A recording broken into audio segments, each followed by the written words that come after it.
Sanya Lopez hindi nakatiis ibinulgar ang natuklasan niyang sikreto ni Barbie at David Licauco.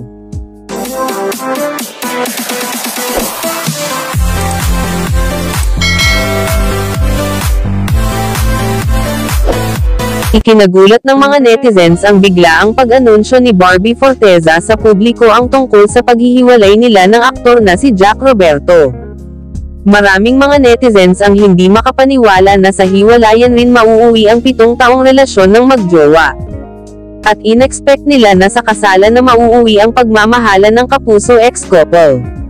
Sa naging official announcement ng pulang araw actress, mukhang maayos naman raw ang break-up ng dalawa, ngunit ang ipinagtataka ng karamihan ay bakit si Barbie ang naglabas ng pahayag at nanatili paring tahimik si Jack. Samantala ayon sa aming source na kausap umano nila ang isa sa malapit na kaibigan ni Sanya Lopez at ayon umano rito may natuklasan raw si Jack Roberto kay Barbie Forteza na minsan nang magkasamang lumalabas si David Licauco at Barbie Forteza.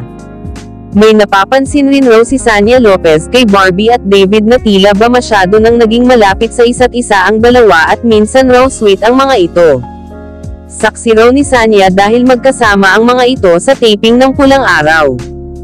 Hindi na raw nakatiis pa si Sanya kaya nabanggit niya ito sa kanyang kapatid na si Jack.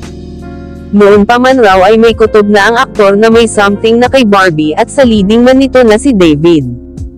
Kaya raw inunahan na ni Barbie ang magsalita at magbigay ng pahayag. Obvious din raw na si David ang dahilan ng hiwalayan ni na Barbie at Jack, dahil nagkataon ring hiwalay na rin sa non-showbiz girlfriend si David Licauco. Saktong bagong taon sina Jack Roberto at Barbie Forteza ang unang couple ang naghiwalay. Maraming mga fans ang nanghihinayang sa mga masasayang pinagsamahan ng dalawa.